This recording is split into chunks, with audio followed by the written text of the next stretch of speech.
We will start the Japan-US 2+2 joint press conference. We will start with the initial comments by Foreign Minister Kamikawa, Defense Minister Kihara, Secretary of State Blinken, Secretary of Defense Austin, in this order, followed by Q&A. Minister Kamikawa.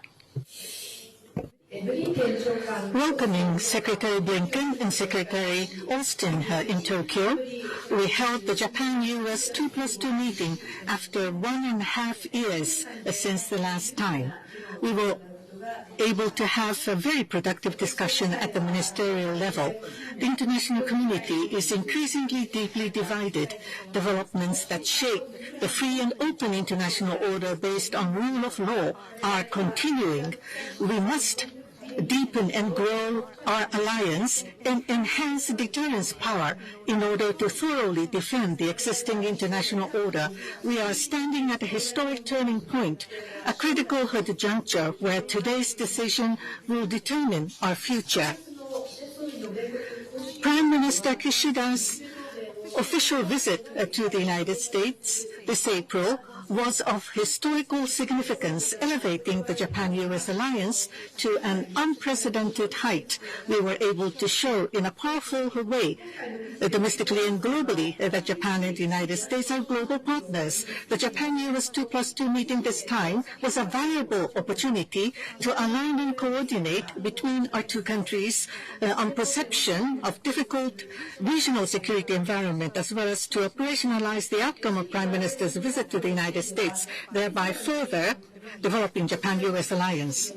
On regional security environment, we agreed that China's external stance and military actions aiming to recreate international order to meet its own interests are posing serious concern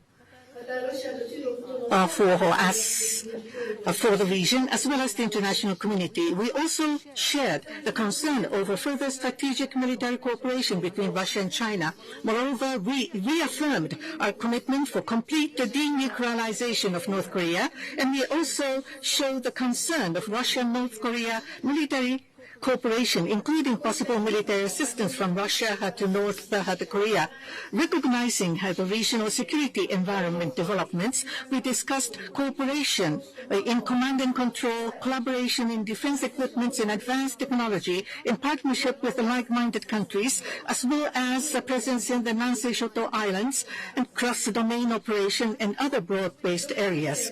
As for alliance coordination, we have proceeded to have more efficient and facilitated coordination since our last 2+2 meeting.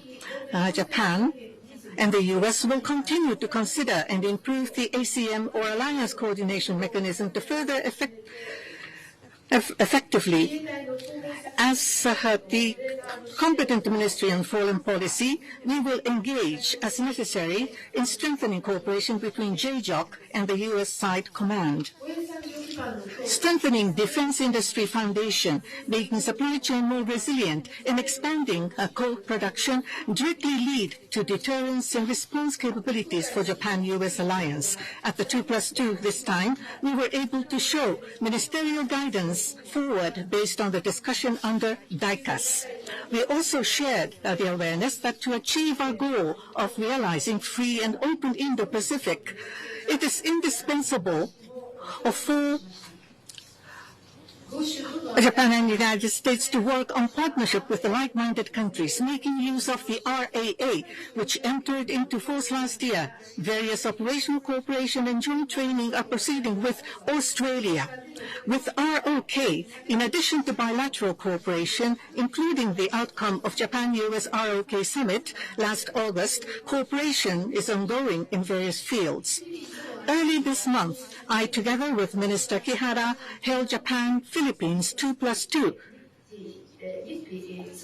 a meeting and signed the bilateral RAA. Based on the results of Japan-US-Philippines summit in April, held for the first time ever, our trilateral cooperation will be further promoted. As the ministry responsible for foreign policy, we will promote further the cooperation as security-related to further conclude the security-related agreements and also actively make use of OSA. We again confirmed the importance of mitigating impacts on the local communities, including Okinawa. We also confirmed that in order to avoid the continuous usage of the Futenma airfield moved to Henoko is the only solution. I again asked the U.S. side for safe operation, giving utmost consideration for impact on the local community, as well as to appropriately respond to incidents and accidents, including early notification and cooperation to an environment. And we affirmed to closely work together. I also mentioned the recent incidents in Okinawa and stated that they were truly regrettable. What is important is to make sure that the measures the U.S. announced are to be implemented, leading to the prevention of recurrence. We concurred that we, the ministerial level, will also follow it up properly. At this 2+2, WPS was discussed for the first time. As mentioned in the joint statement, we will pursue WPS in the joint exercise and other bilateral activities. As a person engaged in WPS, I am truly delighted. Based on the joint statement, we will continue to commit to the WPS. Now, separately from Japan-US 2+2, this time for the first time, we conducted Japan-US ministerial meeting focusing on extended deterrence. At this meeting, we have been able to deepen our discussion through extended deterrence consultations between the two countries, and we were able to deepen the understanding at the ministerial level on extended deterrence, and we were able to put forward a further strengthened message in and out of Japan. In order to fully defend international order, we had the need to further deepen and develop Japan-US alliance and enhance the deterrence. Together with Minister Kihara and the two secretaries, I will commit myself firmly.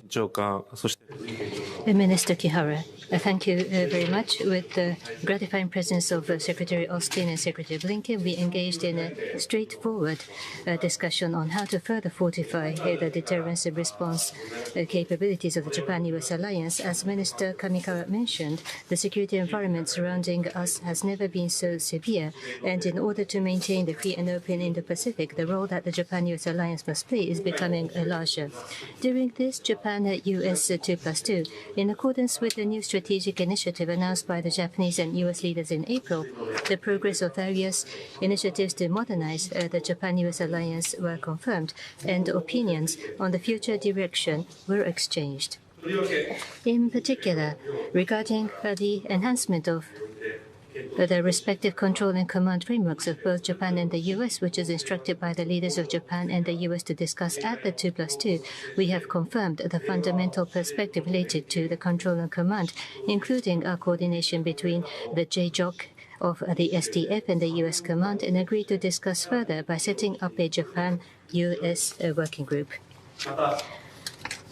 As the supply of equipment is tightening across the world, and as the reinforcement of the entire production capacity and the defense industry foundation of the Japan-US alliance are extremely important, we welcomed the progress of the Forum of Defense Industrial Cooperation Acquisition and Sustainment DICAS.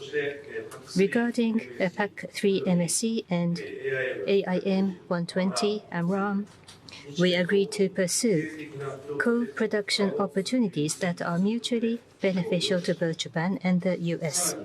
Furthermore, in order to respond to the increasing security-related challenges in the region, it is crucial to optimize the force posture of the alliance. The U.S. plan to modernize the tactical fighters of the USFJ across Japan is in alignment with the circumstances, and Japan and the U.S. will continue to cooperate towards stable operations. On top of that, regarding the realignment of the U.S. forces, we have reaffirmed our firm commitment to the steady execution of the realignment of U.S. forces in Japan in accordance with the Okinawa Consolidation Plan and towards the full reversion of the air station Futenma as soon as possible. We emphasized the importance of the acceleration of the efforts by Japan and the U.S., including the construction of the Futenma replacement facility in Henoko. Furthermore, we once again confirmed that the relocation of the Marine Corps stationed in Okinawa to Guam will start this year. In addition to that, we also checked the progress of cooperation in various areas, such as the standoff defense capability, which is critical for our country to fundamentally reinforce our defense capability, the enhanced bilateral presence in the Southwest Island, ISR cooperation including BIAC, cross-domain operations including space, cyber, and electromagnetics, and information warfare, which is another area of cooperation, and have firmly confirmed the direction of our efforts to achieve further outcomes with Secretary Austin and Secretary Blinken. In addition to the Japan-US 2+2, we managed to hold the Japan-US Ministerial Meeting on extended deterrence this time. Since 2010, the Extended Deterrence Dialogue, EDD, has been held periodically at the working officials level, but in view of the severe security environment, including nuclear, it was extremely meaningful that the first ministerial meeting dedicated and standalone to extended deterrence was held, where intensive discussions took place. The Japan-US alliance has been the cornerstone of our country's security policy and has continued to be the foundation, linchpin of the peace, security, and prosperity of the region, as the free and open international order based on the rule of law are seriously challenged by unilateral changes or attempts to change the status quo by force, and the international community entering a new era of crisis.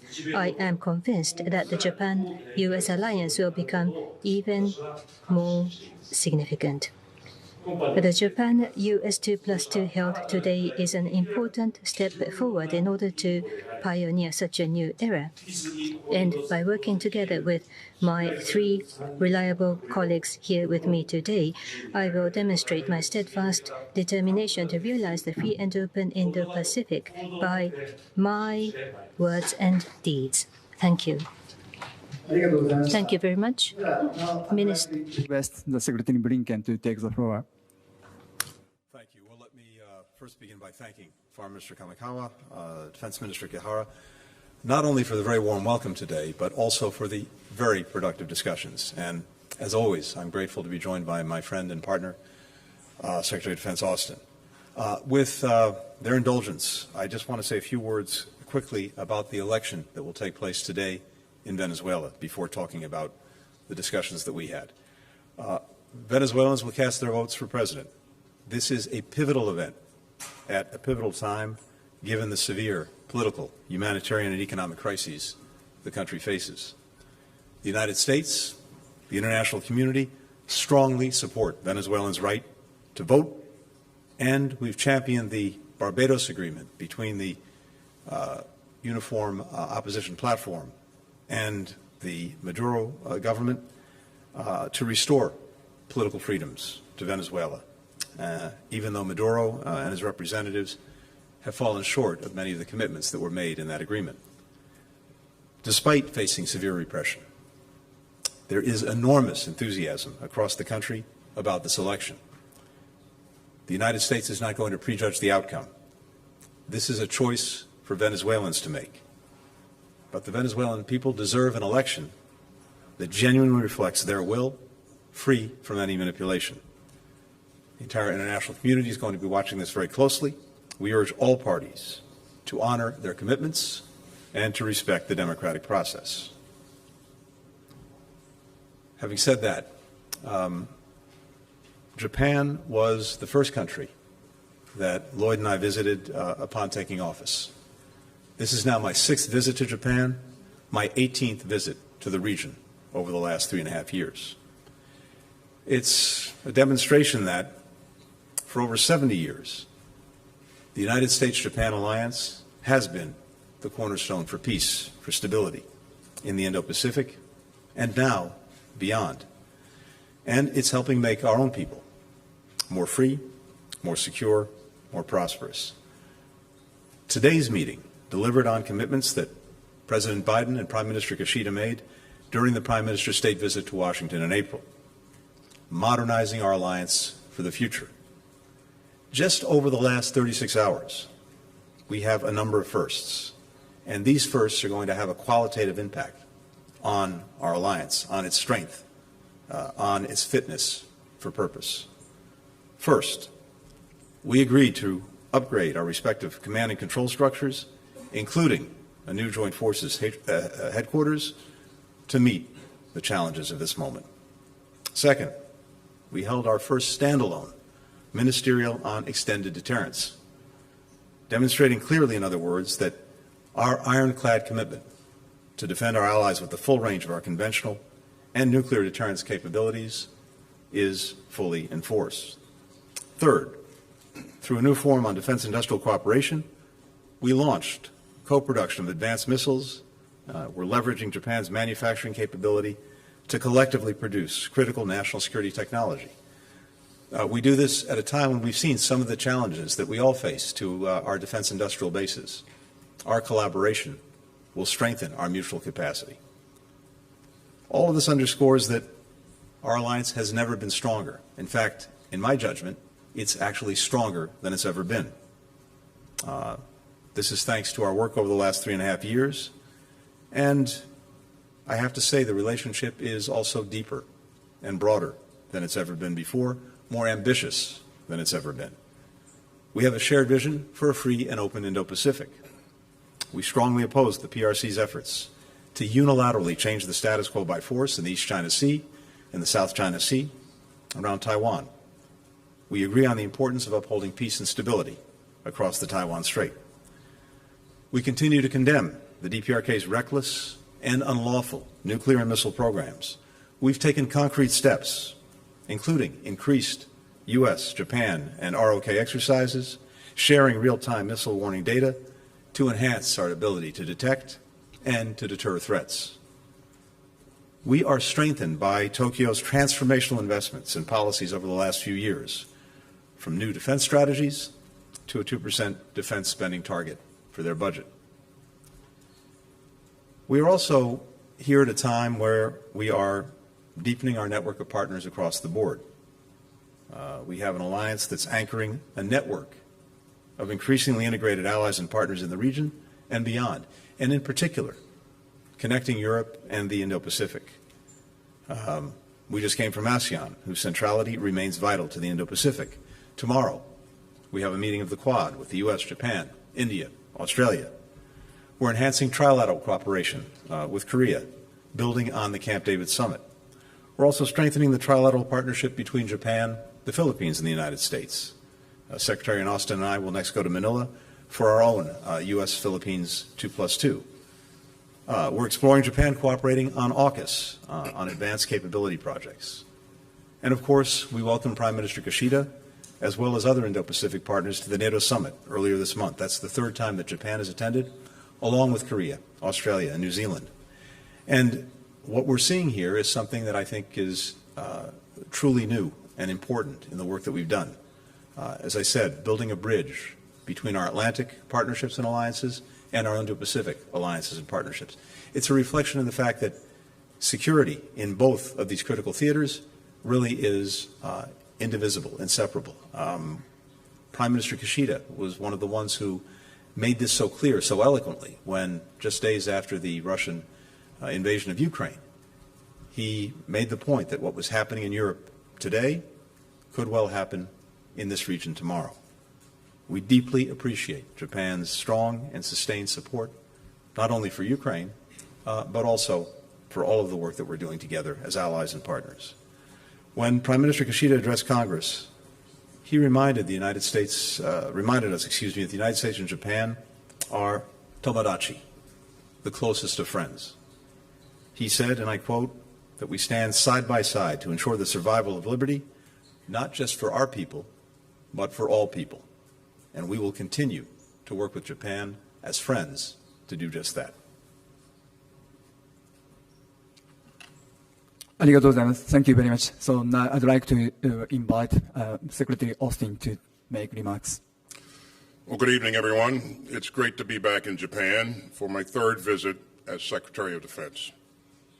Minister Kihara, Minister Kamikawa, thanks for hosting us today in Tokyo. Under the firm leadership of President Biden, we've made extraordinary progress together to make this region more secure. We've had a truly consequential U.S.-Japan 2+2 ministerial meeting today, strengthening our partnership and adding new momentum to our shared vision for a free and open Indo-Pacific. We are reinforcing our combined ability to deter and respond to coercive behavior in the Indo-Pacific and beyond. We're reinforcing the rules-based international order that keeps us all safe. And the agreements that we've advanced today will ensure that the U.S.-Japan alliance remains the cornerstone of security and stability in the Indo-Pacific. First, we welcome an historic decision to modernize our alliance command and control to better meet the challenges of today and tomorrow. The United States will upgrade the U.S. Forces Japan to a joint force headquarters with expanded missions and operational responsibilities. Now, this will be the most significant change to U.S. Forces Japan since its creation, and one of the strongest improvements in our military ties with Japan in 70 years. Japan's new Joint Operations Command will further allow our forces to work together more closely than ever. And these new operational capabilities and responsibilities will advance our collective deterrence. I look forward to our continued work with the government of Japan and the U.S. Congress to ensure that we implement these changes effectively. Second, we discuss ways to increase our bilateral presence in the Southwest Islands, recognizing that local coordination is crucial to sustaining our activities there.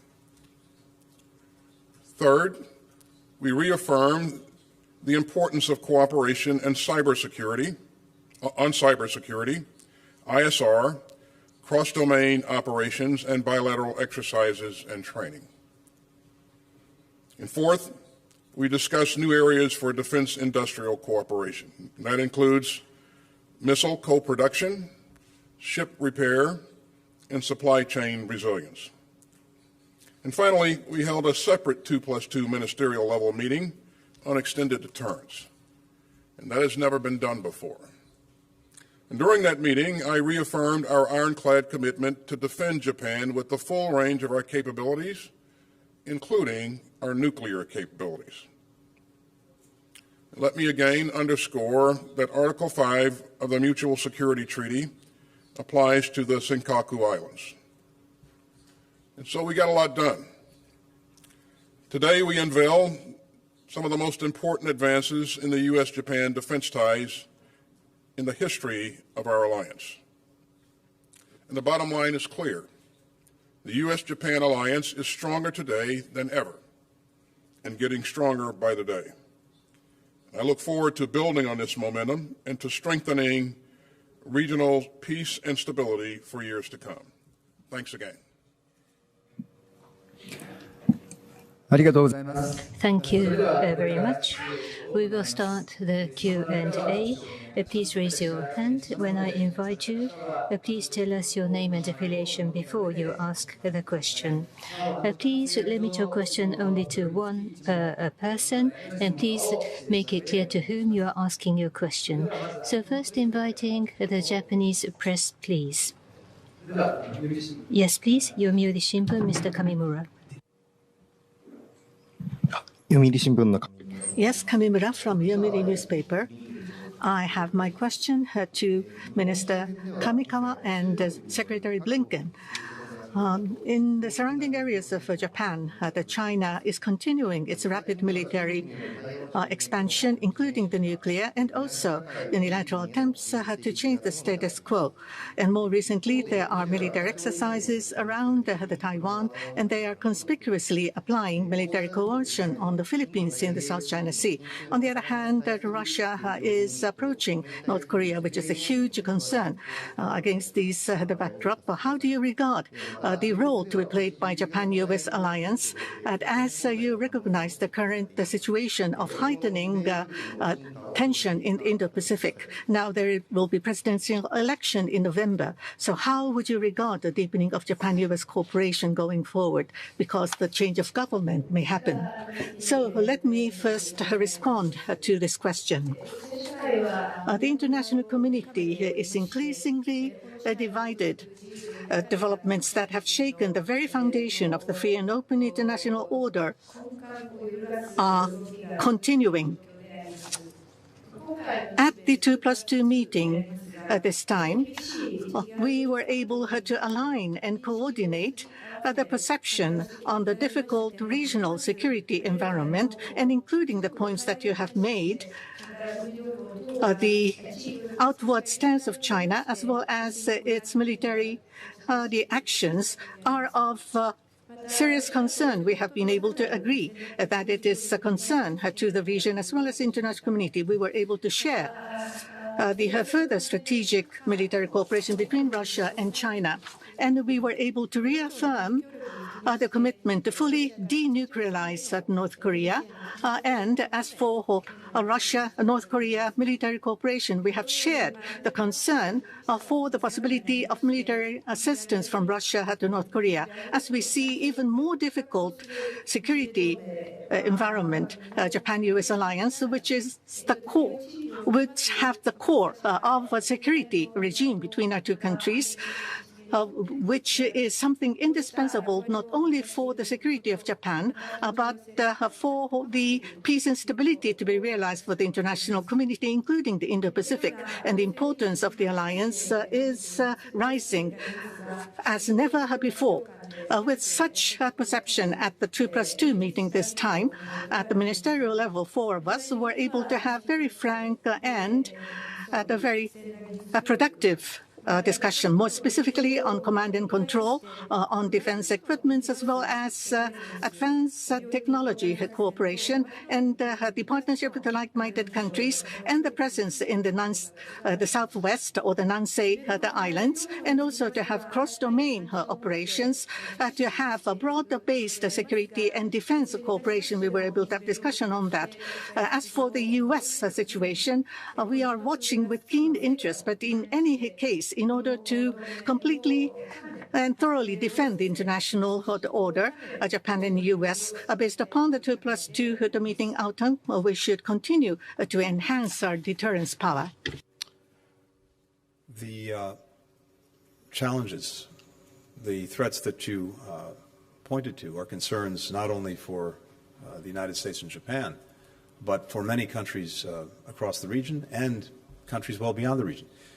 The relationship between Russia and the DPRK is a two-way street, with the DPRK providing Russia with weaponry that it's using in Ukraine, not only to continue its war of aggression against Ukraine, but to attack the very principles at the heart of the international system: territorial integrity, sovereignty, independence, principles that matter not only to Ukraine, not only to countries in Europe, but to countries throughout this region. And similarly, we see the potential for Russia to provide material assistance to the DPRK at a time when it consistently exhibits threatening, provocative behavior, with missile launches, the possibility of a 7th nuclear test. That's of deep concern to countries throughout this region. And of course, we heard that yesterday as well at the meetings with ASEAN, the East Asian Summit, with all and many partners. So many of us are doing what's necessary to strengthen our deterrence, to strengthen our defensive capacity, as well as to take necessary actions to try to prevent these countries from engaging in these activities. And that's reflected in what we did here today. It's reflected in so much of the work we're doing. It's worth noting that Our alliance, the other alliances that we're engaged in, each and every one of them is defensive in nature. They have no ambitions toward anyone else and are never have been, never will be offensive in nature. But at a time when, unfortunately, these threats are increasing, our alliances, our partnerships, they're getting deeper, they're getting stronger, they're getting more effective. With regard to elections, for all of our democracies, that's a feature. And what I can say with regard to the United States and Japan is we have an alliance that's endured, but not only endured for decades, has gotten stronger. And as I think we've all reflected, in this moment, the alliance is stronger than it's ever been. And the reason for that is because it's manifestly in the interests of our people, the Japanese people, the American people, people well beyond our countries. And precisely because of that interest, I think it will, in fact, more than I think, I know it will be sustained irrespective of the outcome of elections in either of our countries. ありがとうございます。Thank you very much. Inviting the press from the United States. Please raise your hand. Please tell us your name and affiliation. Tell us who you're asking a question, please. Yes, please. Mr. Michael Gordon, Wall Street Journal. Right. Michael Gordon, Wall Street Journal. I have a question for Secretary Austin and Japanese Defense Minister. Secretary Austin, as you've pointed out, a significant step has been taken by overhauling Joint Forces Command and by turning the U.S. forces in Japan into Joint Forces Command. But the concept that you've articulated here is very general, and I'd like to give you an opportunity to define it in a little more specificity given the stakes involved. American officials have yet to spell out what the geographical responsibilities of this command would be. Would it be limited to the defense of Japan, or would it be broader than that? American officials have said that this command would be established through a phased approach. How long is this going to take, given the urgency of the Chinese threat? When will this be up and running? And do you anticipate that there will be a cell where U.S. and Japanese officials might meet together side by side to coordinate during a crisis? And lastly, it's a 3-star command. Japan, we understand it, preferred a 4-star command. Have you ruled that out? And to the Japanese defense minister, sir, would Japan prefer that this Joint Forces Command be a 4-star command, as it is in South Korea? Would that be a better outcome for you? And with your indulgence, given the crisis in the Middle East, I have one quick question for Secretary Blinken. Does the U.S. assess that the rocket attack on the Golan Heights that hit the soccer field was the work of Hezbollah?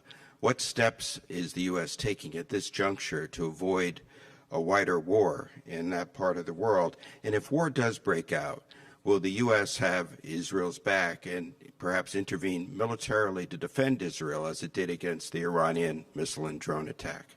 Thank you. Well, thanks, Michael. That was about 30 questions as I count, but all wrapped into one. It's good to see you, Michael. You heard me say earlier that this is an historic decision, and you certainly recognize that given your background. You know, our alliance is stronger than ever, and I think our approach to command and control has to reflect that. And the speed of action, the speed of activity that we can expect to see in the future is such that we need to do everything we can to streamline things to make sure that we remain relevant and decisive in the battle space as we work together as allies. And so I think, you know, our bilateral approach to this command and control effort reflects that. And so with the upgrade of U.S. Forces Japan to Joint Force Headquarters, you know, the U.S. will have a direct leadership role in planning and leading U.S. forces in both peacetime and potential crises. And that'll give us an opportunity to work more closely together to ensure greater peace and stability. Now, you mentioned, you asked how long it's going to take, given the fact that the concerns of China presenting us challenges in the region. Our decision to move in this direction is not based upon any threat from China. It's based on our desire and our ability to work closer together and to be more effective. And you also asked whether or not we'd ruled out this command ever developing into a 4-star command. No, we haven't ruled that out. Again, we're going to continue to work with the government of Japan. We're going to continue to work with our Congress to make sure that we get this right. And I do believe that we're off to a great start. And again, it's a phased approach because, as you know, standing up a joint headquarters, you can't snap your fingers and do that overnight. There are a lot of things that you have to take into consideration. And I think our commanders have done a great job of outlining the way ahead. And so I'm confident that this is going to add great value to our overall effort.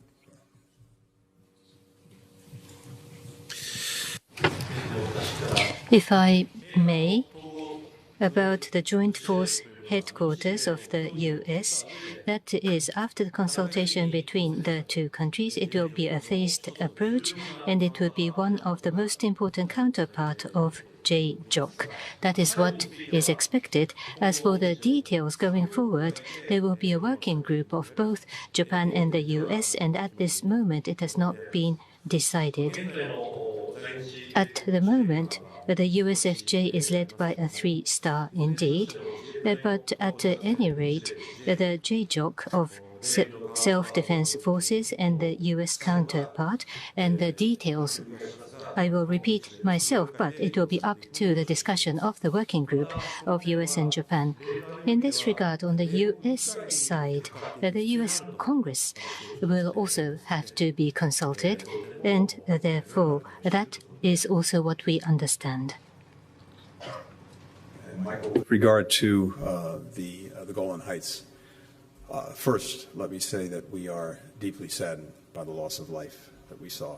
There is no justification for terrorism, period. And every indication is that, indeed, the rockets were or the rocket was from Hezbollah.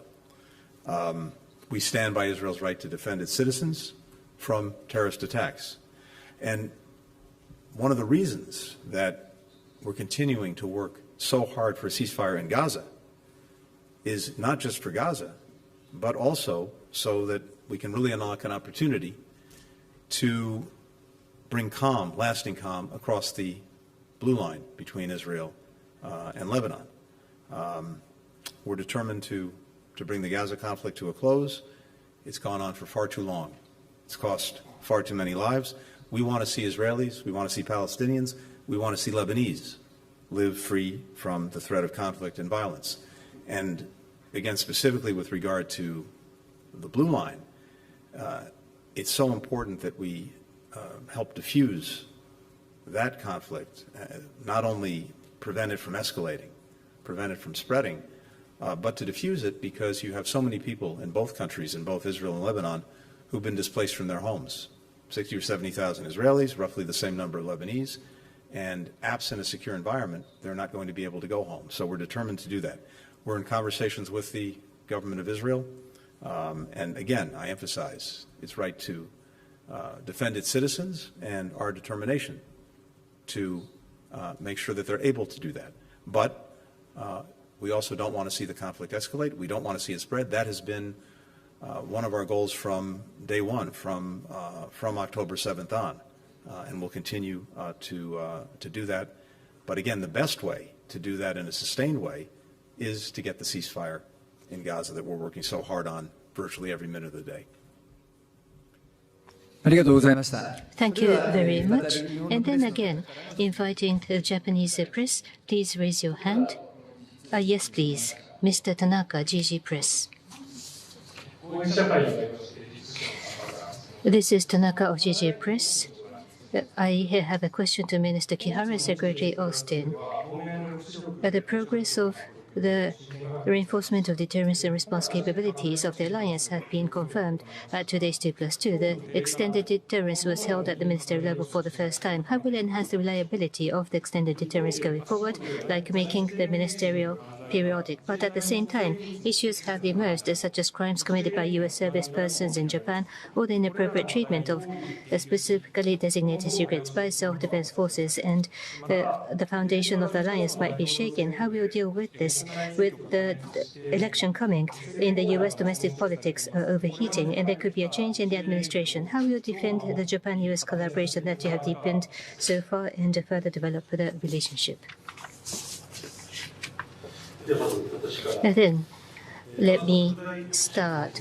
First, the question about the extended deterrence. As I mentioned at my initial remarks, in addition to the 2+2, we held the first ministerial level meeting dedicated to extended deterrence, and we had an intensive discussion which was extremely significant. At this moment, nothing has been decided about the future, but also going forward, through the extended deterrence dialogue held at the working level and at high-level talks such as today's ministerial, I wish to advance our efforts to further raise the reliability of the extended deterrence of the United States. You asked about the recent incident by the U.S. service persons and information security. During today's 2+2, I raised the recent case that happened in Okinawa, and both myself and Minister Kamikawa, both of us mentioned that it is truly regrettable and mentioned that it is crucial to steadily implement the measures that the U.S. announced to prevent recurrence. We then agreed to properly follow up on this matter at the ministerial level as well. About the information security? Yes, indeed. Regarding information security, in the context of our discussion on the reinforcement of the deterrence and response capabilities of the alliance, we once again affirmed the importance of information security as the foundation of the alliance and discussed the deepening of our cooperation on the inappropriate treatment of especially designated secrets. I have learned that after the news went public, the Deputy Press Secretary of the USDOD said that they are confident about the relationship between Japan and U.S. government and that between the SDF and the U.S. military. But in order to maintain and strengthen the confidence of the U.S. side, under my strong leadership, I will do my utmost to fundamentally reinforce the information security regime of the entire ministry. Lastly, there was a question about the presidential election. Yes, about the U.S. presidential election and related to the future of our alliance. As the government of Japan, it is hard for us to respond prematurely or prejudge on the election outcome, but for long, the bilateral alliance has been unwavering, and the importance of the alliance, I believe it is shared by common recognition by both the Democratic and the Republican parties. Between the two governments, at various levels, such as the ministerial level, policy official levels, and between the units and the troops, close coordination have been accumulated even during peacetime. And looking back at our history, I believe the bilateral defense cooperation have achieved concrete results based on such multi-layered connections. Regardless of the presidential election outcome, based on the new strategic initiatives announced at the Leader Summit in April, the discussions, and also based on the discussion we had during this 2+2 and others, the Ministry of Defense will further advance the discussions and endeavor to achieve concrete results in order to reinforce the deterrence and response capabilities of the Japan-U.S. alliance. Well, thank you for the question. As you heard us say, this 2+2, separate 2+2 ministerial meeting that we had on extended deterrence is the first of its kind, never been done before. And I certainly won't go into the details of what was discussed, but I can tell you that I reaffirm the United States' commitment to defend Japan with the full range of our capabilities, and that includes nuclear capabilities. Regarding the sexual assault issue, I would just highlight for you that, number one, I agree with both ministers have said already that these are regrettable incidents, and they certainly don't reflect the core values of the United States military. And our leadership has put measures in place to ensure that these kinds of things don't happen again in the future. And our leadership, again, is I think, focused on the right things in terms of working with local leadership and working with the government of Japan to ensure that we continue to address these issues. On the issue of info security, I think it's important that we be able to trust our allies and partners. And as I look at how this situation evolved, it was, as Minister Kihara has said, it was quickly identified, leadership took appropriate action and reported it, and that in and of itself creates a measure of trust that I think will serve us well going forward. And I appreciate his personal involvement to ensure that we do the right things to protect our information. But again, whether it's no matter what it is, cyber issues or document security, we will continue to be challenged. All of us will continue to be challenged, and we have to do the right things to take care to protect our information here. Regarding the election, and potential outcomes, again, I certainly won't speculate on outcomes at the podium here. What I can tell you, though, is that I continue to see strong bipartisan support for Japan, and it's been that way over 70 years, and it will continue to be that way going forward. And anytime you see that level of bipartisan support in our government, you can expect that things will continue to improve and strengthen, no matter who's in charge. So, again, I think the things that we have done here today are extraordinary and speak to that strength of commitment, that strength of relationship that we have, and I believe it's going to be there for some time to come. So. Thank you very much. But unfortunately, time is running, so we will accept one last question from the U.S. side. So, Mr. Patrick Tucker from Defense One, please. Hi, Patrick Tucker from Defense One.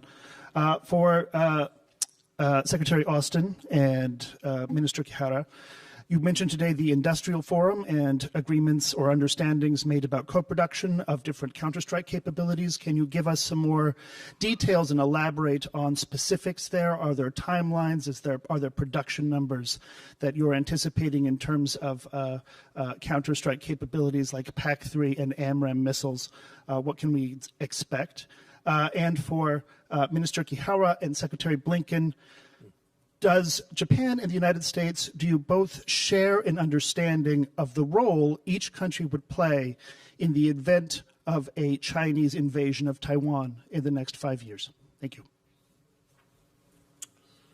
Well, thanks for the question. I don't have any announcements to make today in terms of details on co-production. What I can tell you, though, what's important is that we have committed to working together on producing counter-strike capability, and that commitment is real. And our staffs continue to do the hard work to ensure that this becomes a reality. And I'm pretty excited about that. It will increase our enable us to increase our magazine depth in a number of areas and increase interoperability as well. So I think the important part here, though, is that we continue this work, and it is serious and earnest work, and I think that when the appropriate time comes, we'll make the announcements from the podium. So.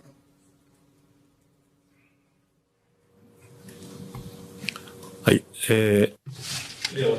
Then, if I may, the role of U.S. and Japan and the alliance, as Secretary Austin mentioned, we have the Senkaku Islands of Japan. In the case of contingency around the Senkaku, that would invoke Article 5 of the Security Alliance.